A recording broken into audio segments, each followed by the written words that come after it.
Welcome to Champion Minded, the podcast for those who aim for excellence, not only in the sports arena, but in life. My name is Allistair, author, speaker, mindset and performance coach, and my goal is to help you unleash your unlimited potential and provide you with the tools to achieve greatness. Are you ready to become champion minded? Then let's do this.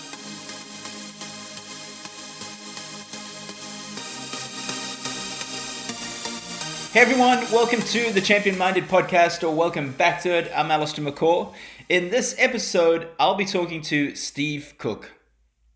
Steve is an English football manager who is currently at the Seattle Sounders. He's the head coach of the academy there. Previously, he was director of soccer for the USL Championship club Phoenix Rising. Prior to that, he served as head coach at Energy FC. He also spent 8 seasons with the Colorado Rapids and got his start in coaching with Sheffield Wednesday Academy in England. That was in the early 1990s. In this episode, we get into his role within the Seattle Sounders, as well as leadership, what he sees in a great coach and manager. We talk about culture, the steps he takes in setting up a winning culture, as well as what he has seen in cultures that have been toxic or haven't worked, for example. Now, last thing for me before we get into this chat, that many might know that I'm in the final stages of editing my book, Lead with Purpose, Make an Impact. It's 44 lessons in coaching and leadership. And there was something that Steve said in this interview that I thought to myself, that needs to go into my book. I actually even had to call my editor and ask her, please include this quote. It's about a winning culture. And Steve said this: a winning culture is where acts of care are shown on a daily basis. Care is what connects people. Guys, enjoy this one. This is Steve Cooke. Hey, Steve, welcome to the Champion Minded podcast. Thank you so much for having me. It's an honor to be here with you. Well, it's a beautiful day in Seattle, as you would expect. It's a little bit grey outside, and we're going to get wet today in training. So that's this time of year in Seattle, but it's a great place to be, working with Seattle Sounders, across a few little bits and pieces, but my major role would be the head coach in the academy of the U17 team in particular, trying to help some young players get through the pathway and into the first team. We've had some success doing it, and I'm thoroughly enjoying it. Been here 5 months, so we had a wonderful first 4 months of great weather, and now we've just hit a little bit of a rainy spell. Now, before we get into what we want to talk about today is leadership, culture, mindset, things that are very close to your heart. Is it true Seattle has the highest rain percentage in the United States? I would have no idea. I hope not. I hope something like that. I know they have, they're very famous for their coffee as well in Seattle. Definitely that. And there's some great places to go. The place is absolutely stunning. If you've never been, I would urge you to visit at some point. It's a beautiful place, filled with great people, and just a change from where I've been before. So I've only been here 5 months, and it's interesting. Before I came on the podcast, I was thinking, this is my 31st season of coaching, and I started at Sheffield Wednesday. We were in the Premier League at the time, back in the day, 1991, and I went in as an academy head coach and was thrilled to be there. And I've kind of gone this full circle of going back round to it now, Allistair. So it's really interesting and something I'm really, really enjoying and getting my teeth into. I was in Seattle a few years ago. I actually ran the marathon there, Steve. And oh, wow. Funny story. I probably had around about 2 hours of sleep. I just could not sleep the night before that marathon.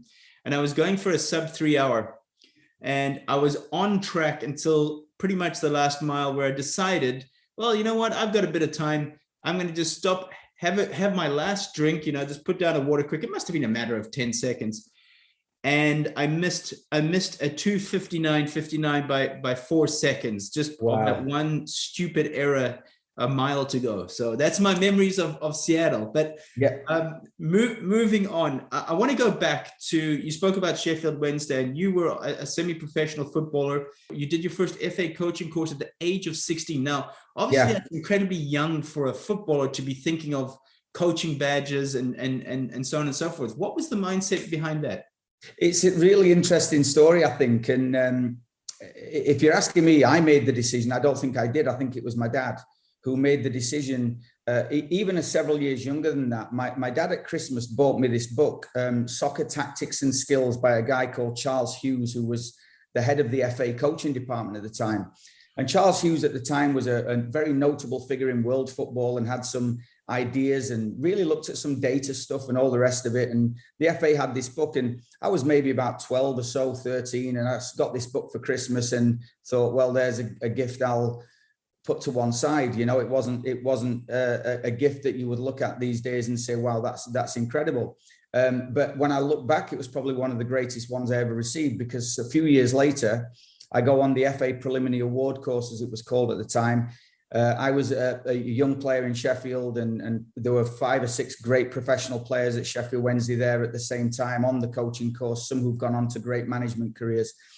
And it happened to be the course reading for this course I was on. So that was the major book. And was I ready? No. Did I love working with players as well as playing? Yes. And in fact, I did some sessions with local schools and little clubs and just really got a thrill for it. And I think when I look back at it, my mind was working towards that. My being, my everything about my intuition said probably this is a great avenue. I was probably a way better teacher and coach than I was a player. In fact, not probably, definitely. And why do you think that is? Or why do you think that was? Great question. Not good enough as a player, whether that be physically or tactically or technically. And as a coach, I just found that my brain was working better than my feet was. You know, my mindset for helping other people and teaching them. I almost got as much of a buzz from that, even at a relatively young age of maybe 20, 21, 22. I got just as much of a buzz of putting on a great session or watching a team do well, ideas coming together. And I think it was almost a calling for me, you know. And it was funny, actually, Allistair, because I was asked this the other week about what people think, you know, my achievements have been. And I've done some pretty cool things, you know, MLS All-Star games, been a head coach in Major League Soccer, things that other people would describe as great achievements. But I think my biggest achievement is perseverance and, you know, being in this profession for such a long, long time, and that relentless pursuit of improvement and getting better and learning. I don't make any secrets. I've got a lot to learn. I have a long way to go to improve. I'm 53 in a few days. Looking good, Steve. I know I'm trying, that's all. I know our listeners can't see you, but you definitely don't look it. So it doesn't look like you have enough stress in your life. I need a lot more stress in my life, believe me. You know, it's like as a coach, you know, we often think our stressful times are actually stressful. And, you know, coming from where I'm from in Sheffield, it's a tough background, and, you know, people all over the world struggling to put food on the table, and times are hard for people. You know, my granddad worked down a coal mine for 48 years. So I think that's a lot more stressful than the beautiful fields of Seattle, let me tell you. Exactly. Now, let's get back to your role at Seattle Sounders there. Explain to us what your role is exactly and what a day looks like for you, Steve. Yeah, so I'm the head coach of the U17 team. So we have this young, what I would call professional players, young professional pathway players. In Europe, it would probably be the U18 group that have first gone in. This U17 group this year, and Gary Lewis, who is the academy director, has done something I think that is really special. We bring the players in the morning to go to school at our facility. So Diane Kearney is the education welfare officer. She works with these players in school. So by 1:30, which is when I'm supposed to be training these young players, they're already at the facility for a few hours working hard in school for a couple of days a week. And sometimes at the moment it's on Zoom. Well, what has transpired is then I start my session at 1:30, but because I'm there in the morning and I get up and I go to work and I'm in and around the first team and watching sessions and been involved doing my work, I typically go out and set up by about 12 o'clock. So then by 12:45, the kids roll in. And so we're starting these 1:30 sessions at around 1 o'clock, 1:15 at the latest, and we're getting a bit of extra work in. And so my day, typically, the focal point of my day is that session. And, you know, everything I do, from waking up at kind of 5:45, 6 a.m., once I've had a coffee and a bit of a walk, is planning my session, and all my energy goes into that one piece. And so interestingly, I would say that couple of hours of work, or what people would describe as the work, probably takes me about 6 hours to prepare for, whether it be on paper preparing, getting the computer part right of it, and planning the session properly. But as much as anything, getting my mind in tune with what I want to teach and how I want to teach it. And as you well know in coaching, some of the intensity that is required, some of the focus that is required for the delivery of a quality session where the standards are high and it's at times chaos, and you want players to improve. So that is really where my day goes. And then when I come home at night, pal, I try to relax a little bit, and get my mind away. I've learned that probably now, as I get a little bit older, rest and recuperation is as high performance as the energy of working. I wish I'd understood this a little bit sooner, because I think some of that, the mental break, but also the thinking work, the intelligence, the wisdom might come from some of those quieter hours.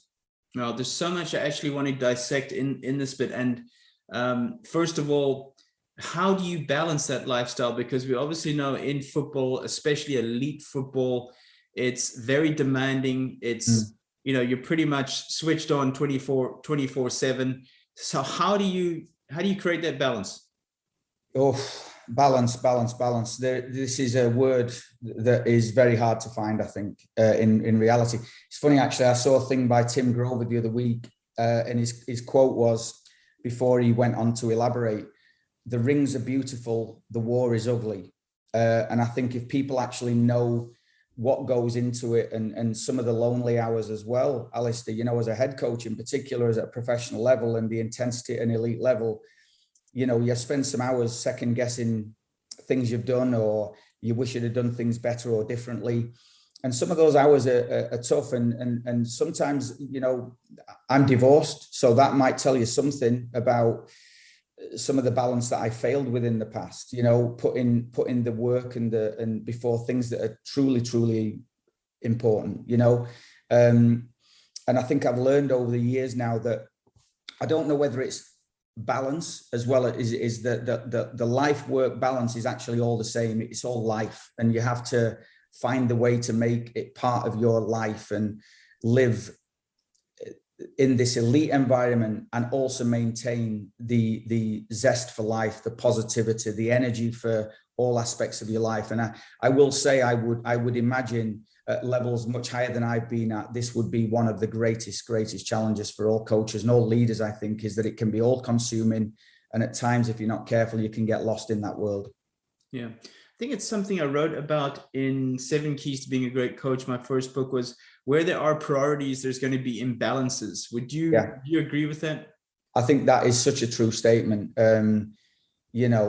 My priority today is my training session. And unfortunately, that means that everything else goes to one side. And once that training session is over, maybe this word again, balance, can return. But when I don't see much when I'm working,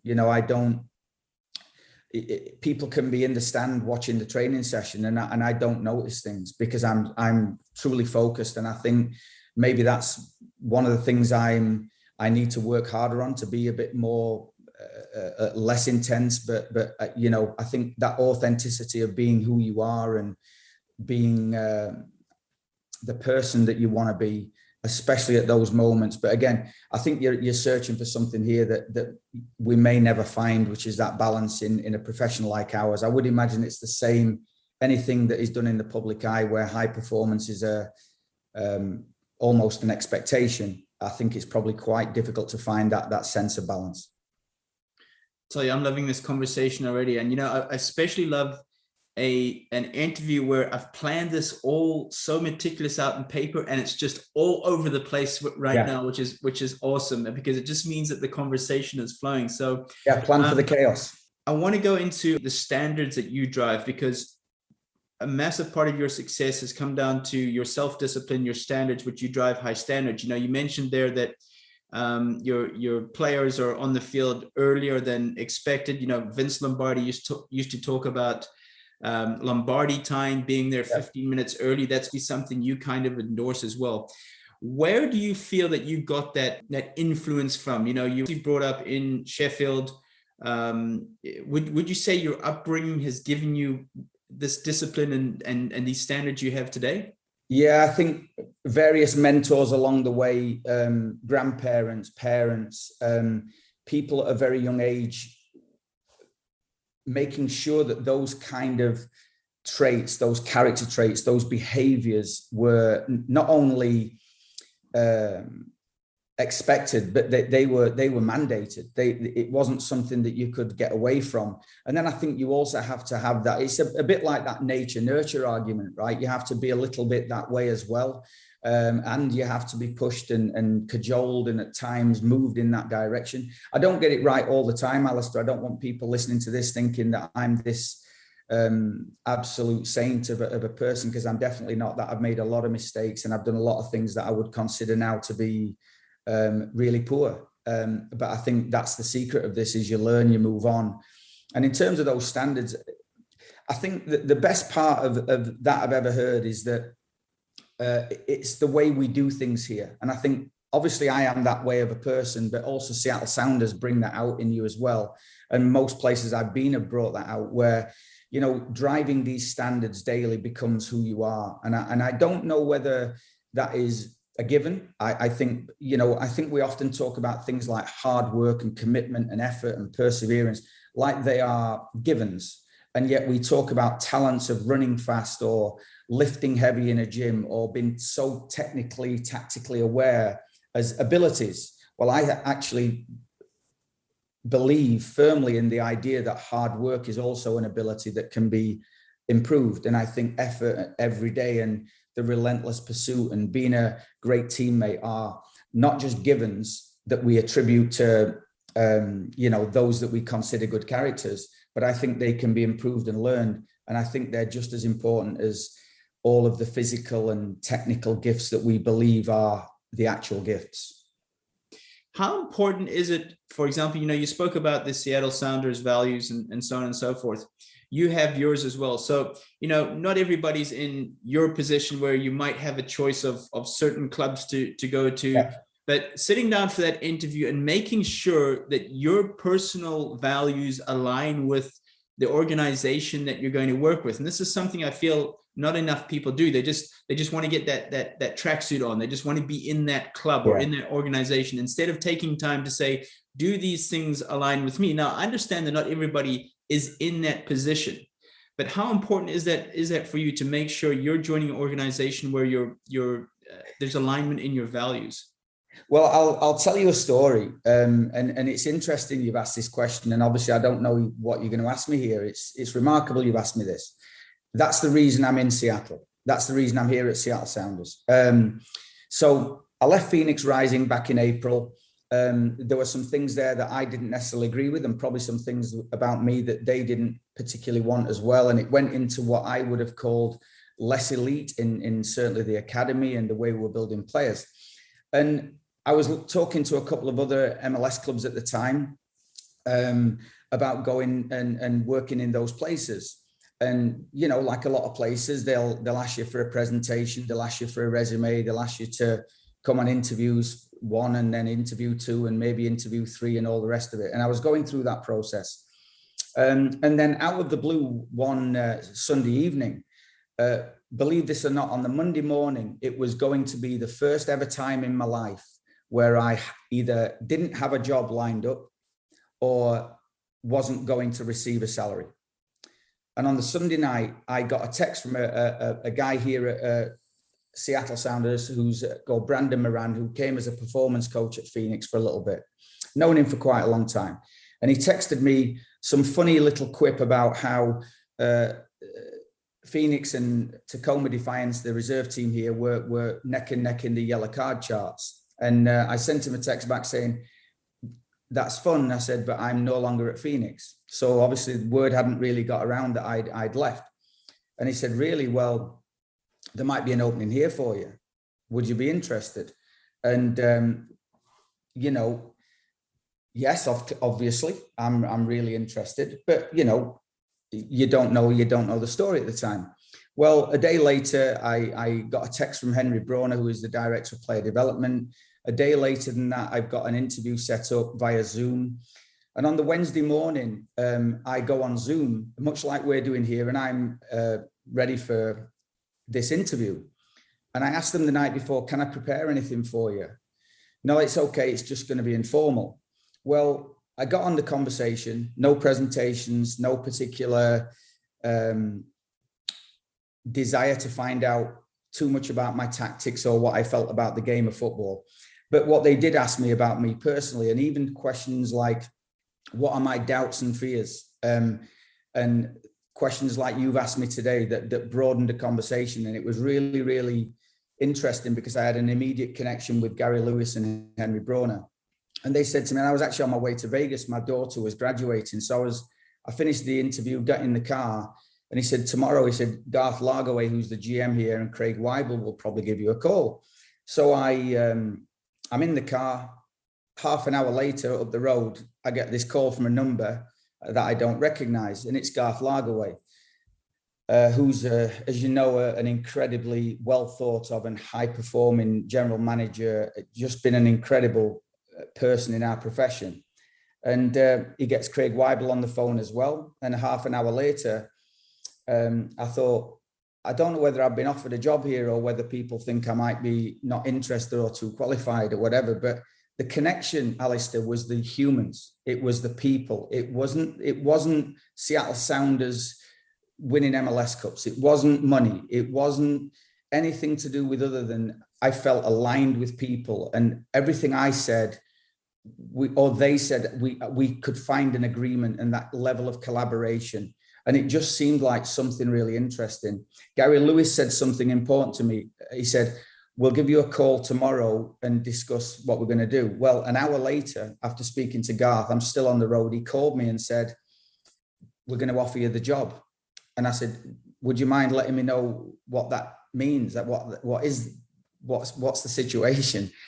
And when I got to Vegas, I had a coffee with my daughter and I signed on my phone within 2 minutes of receiving it. Wow. So when people think it's meant to be, or you're in a perfect situation, or something just comes lightning in a box, this was it. But I can assure you, it was 100% about the people, the opportunity to learn with these people, from these people, but more importantly, engage and be fully engrossed in the culture and the environment of Seattle Sounders, and to win. That was really what it is. But again, the people. Yeah, that's a great story, because, you know, at the end of the day, your people are your culture. Yes. And leadership. I'd love to ask you, what constitutes a great leader in your opinion? And there's going to be two parts of this question. The first is a leader. We can go by a leader, a coach, a manager. And then the second part is what you look for in a captain. Now, we know that a captain on the field is a leader as well. But what would you say constitute, first of all, a great leader, manager, coach? And then second of all, what constitutes a great captain? Yeah, a leader for me, I think there are so many great leaders, and obviously people in the public eye, whether it be politics or business or sport or in the social world,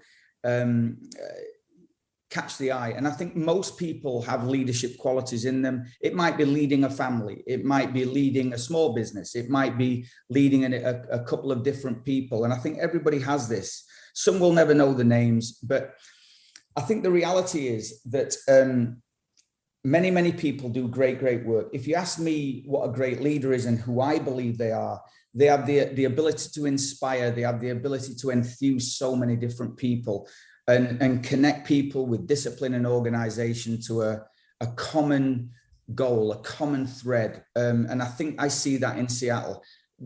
Leaders with vision of the future, even though other people might not see it, and then have the daily intensity to try to get there and to keep reminding people of that vision, even especially in the dark days. And I think most great leaders that I would enjoy listening to or being around they're very people-centered. They have a great deal of empathy for other humans, and especially the difficulties that we all face every day. And I don't care who you are in the world, we're all human beings and we all have tough moments.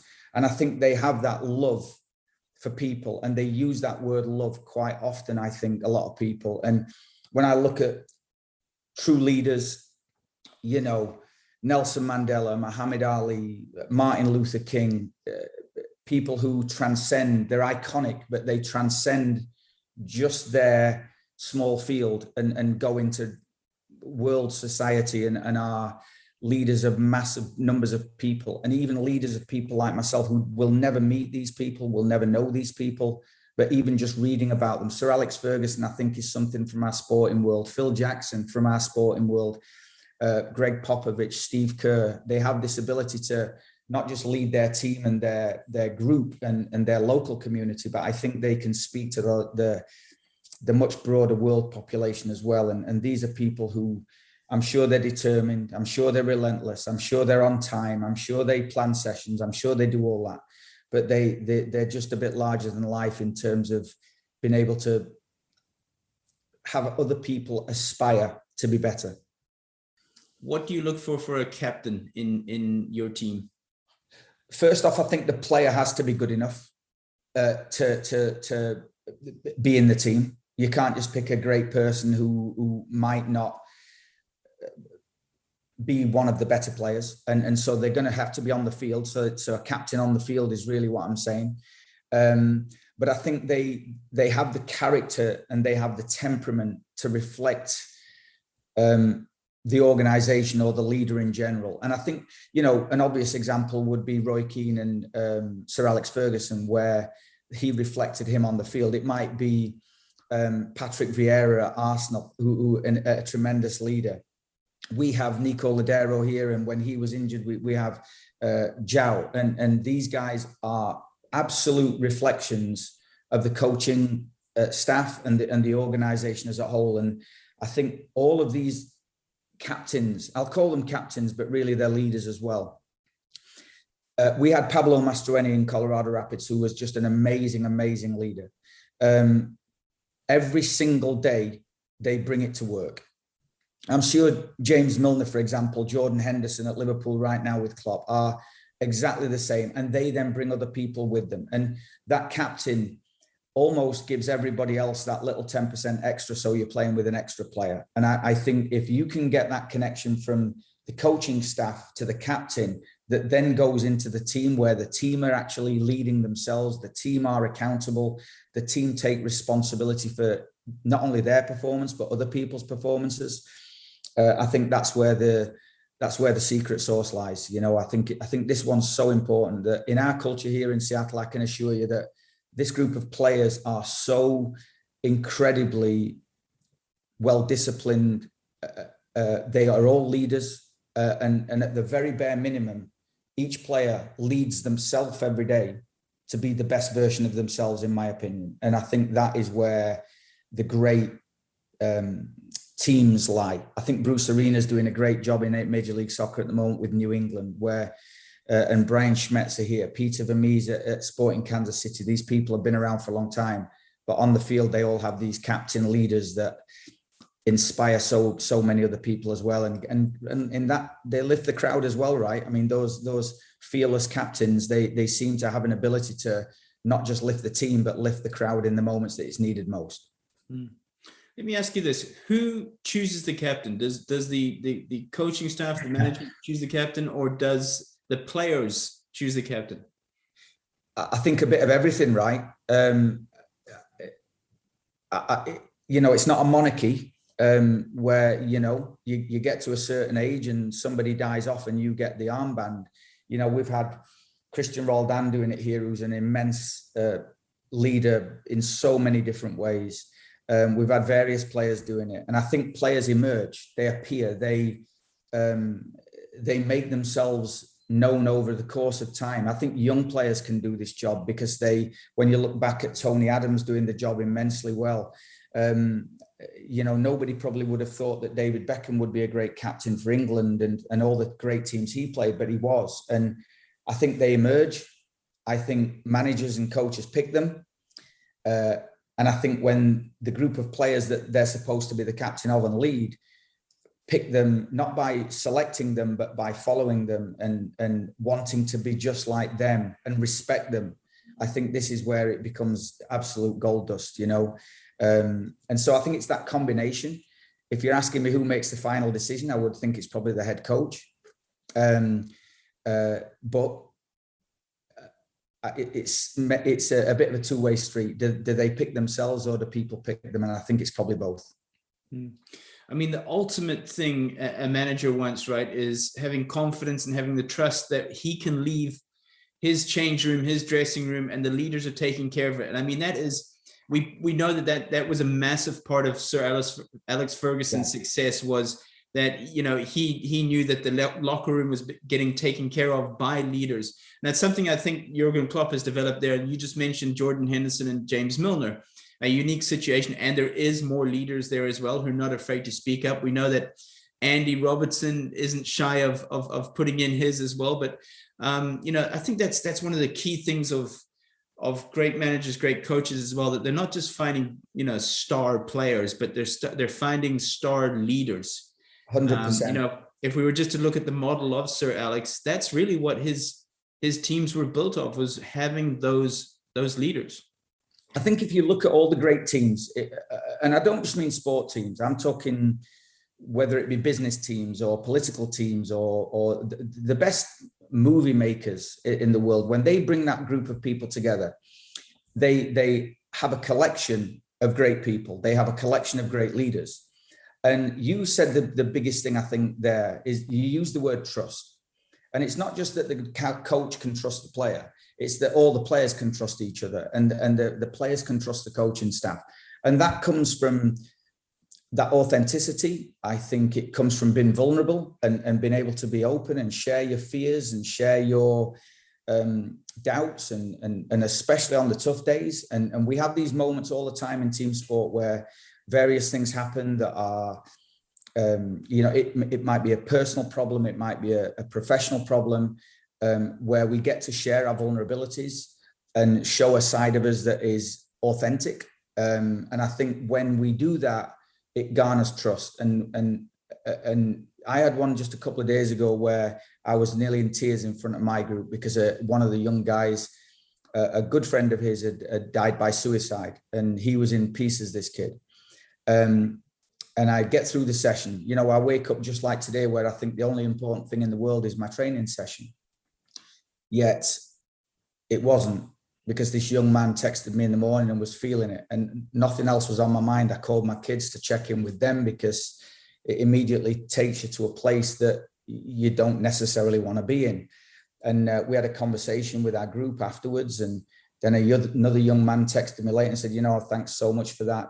I feel some things in a similar way. And this vulnerability, I think, leads to trust. And you know, the intensity of the work that we do, along with that level of human connection and trust, I think is where it matters the most. And I think in Seattle Sounders, we have just an incredibly, from Garth Lagerway, Craig Weibel, Brian Schmetzer and his staff. Wade Webber is an immense leader as well with Tacoma Defiance. All the way through the development structure, we have people who embody exactly what I just said. Moving on to culture. What have you seen in, let's say, successful cultures, and then maybe cultures that haven't been successful? Yeah, you know, I think we almost alluded to this. It is the big reason why I'm here. And it's that winning culture. And that is brought along by people. And people, I think, Allistair, bring behaviors, not always right, not always, but they behave in a way where I think oftentimes culture is misinterpreted as being, you know, we've got posters on the wall and we all say the same slogans, and we do a pre-season meeting and we think we've cracked the culture code.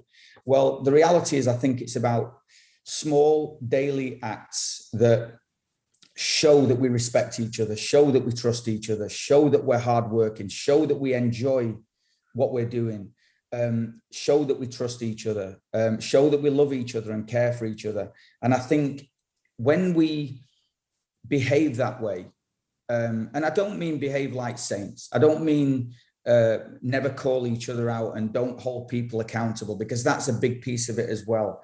And I think this, when everyone is connected, when everyone is committed to something bigger than themselves, and they behave in the way that says that that is true, then I think you've got that is a real winning culture.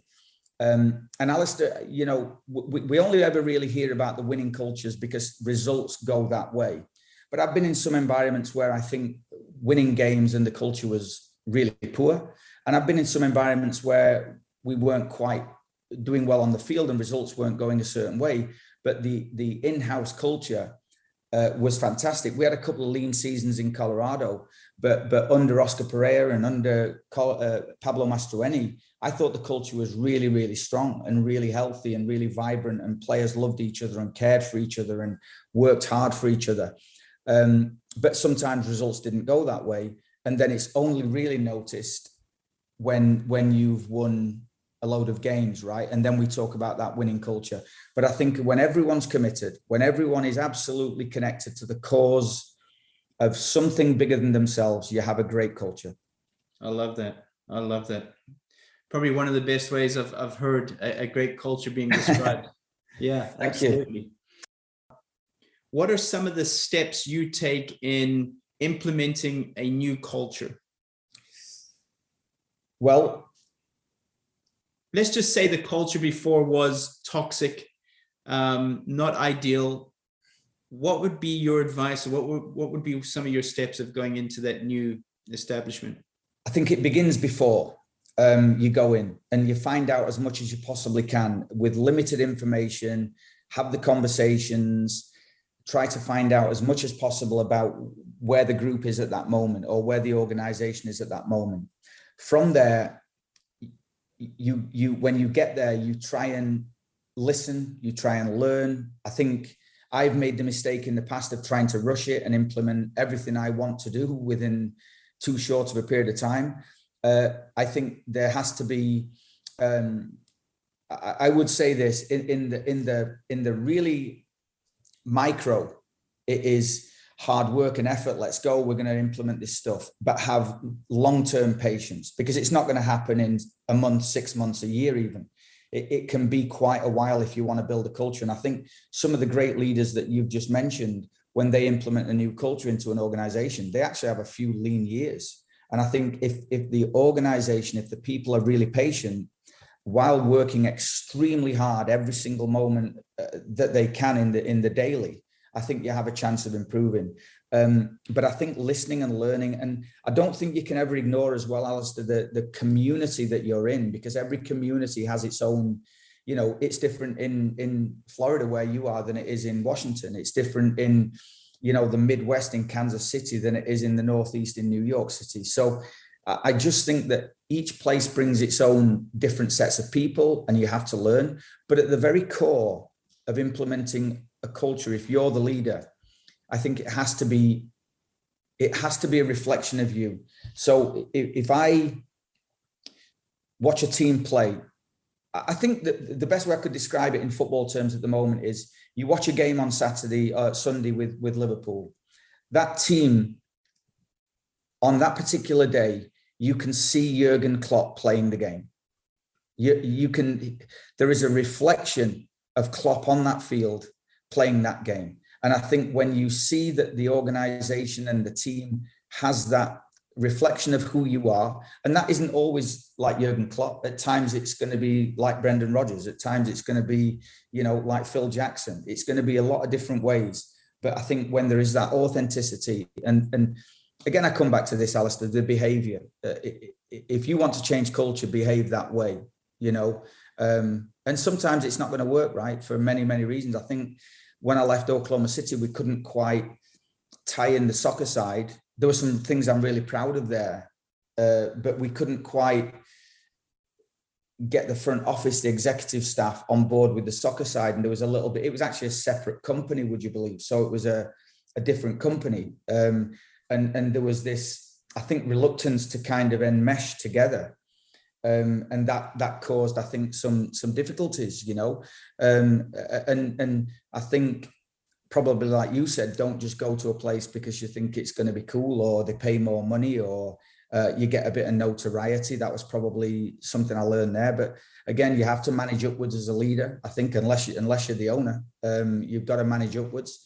And I think this is part about that culture that it's really hard, man. It's really hard. And I think the ones who do it and then do it again and do it again and do it again. And I think we have one here in Brian Schmetzer that has done an incredible job. And when you look at the work Ziggy Schmidt did before him, of implementing that, and then Brian Schmetzer taking it on to an incredible level, and with people around, led again on the technical side, Garth Lagerway, Craig Weibel, and all of the people underneath become that reflection over the course of time of the vision. And in answer to your question, it's hard, but believe it can be possible.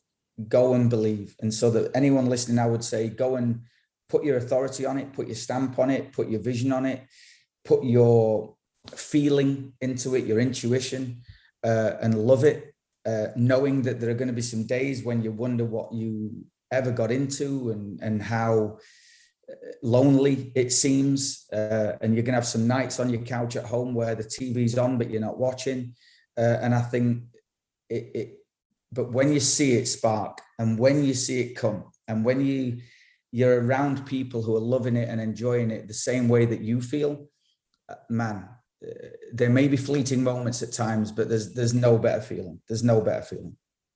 You know, I wish our listeners could see this right now, because how your passion comes through, the smile lights up on your face when you talk about it. It just seems that, you know, you're just in the right place right now. I mean, yeah, you know, happiness and success for me, and it's probably the same for you, is really comes down to the environment that you're in and the people you surround yourself with. And what you've just said there now really hits on those two things. The environment that you choose, like you just said now, they're great advice. Don't just choose a place that's cool, that has, you know, a cool name, and, you know, it's good, you know, your ego is raging wild of what it's going to look like. And of course, the right people. You know, you just spoke highly there of the people that you're surrounded yourself with there. I mean, that is the key to success. It is, Allistair, incredible people, but with a connected purpose. And I think we have a winning culture here. And if you said to me, what is the culture in Seattle Sounders, I would say winning. But I don't just mean winning results on the game. I mean, winning, caring for people, winning in the community by being leaders socially, by being leaders in business, in the community. And I think that comes down to all of the people in the organization. And I've only just got here 5 months, like I say, and I feel very fortunate. I'm really grateful to be part of it, and to learn and to improve and to try and grow and keep developing myself as a human and as a coach. And I think, again, not many people get an opportunity like this. And like I said, I've kind of gone full circle. And again, I just feel really grateful to be around people where I can learn about the things that we're talking about today, but learn about the game as well, and learn about methodology and how to implement our ideas about the game, but in a way that is a global culture. Yeah. Steve, I don't want to take too much more of your time. I mean, this has been an incredible conversation. I just want to acknowledge you for your honesty, your vulnerability. You shared some things there that were pretty close to you as well. You know, it's been a real pleasure having you on. I'm excited to get this out, because just some of the stuff you brought across there is just, I know it's going to help so many coaches, leaders, and players out there as well. So thanks so much for taking the time. I know you've got sessions to plan before 1 o'clock, and all the best for the season. Thank you so much. Again, it's a real pleasure. And I hope everyone listening understands that everyone's journey is a little bit different. Nobody has all the answers. We're all correct and we're all wrong often. And I think just enjoy it, embrace it, and authentically be yourself, and go and enjoy every moment. Excellent. Thanks so much, Steve. All the best. Thank you. So after we'd finished the interview, we were just chatting off air, and Steve got into the subject about the energy of a coach, the importance of taking care of yourself. And we know As coaches and leaders, it's very demanding. We're there to serve others, and especially at the elite level, you're giving your all to your players and to your team. So I wanted to add this little bit in about what Steve said about taking care of your energy. Have a listen to this. I know what the game now takes in terms of energy. And I think being fresh for the players and being fresh for people at work is important. So if you veer off too much and now your freshness is diluted and your energy is diluted, then you can't be expecting to be in this profession very long. I don't think. Not in the modern era where everything you say is posted and everything you do is highlighted. Wow, I'm sure you'll agree, guys. What a way to finish, and definitely words to live by.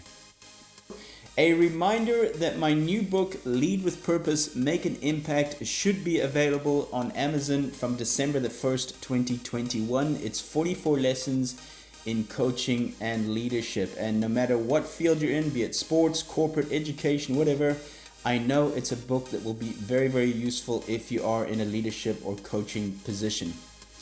This podcast is available on iTunes, Amazon Podcasts, YouTube, and via my website, allistairmccaw.com. Connect with me on social media, on Twitter, @AllistairMcCaw. Thanks so much to all of you who shared the posts. And of course, if you enjoyed this episode, please share it with someone you know that could benefit from it. Until next time, stay champion-minded.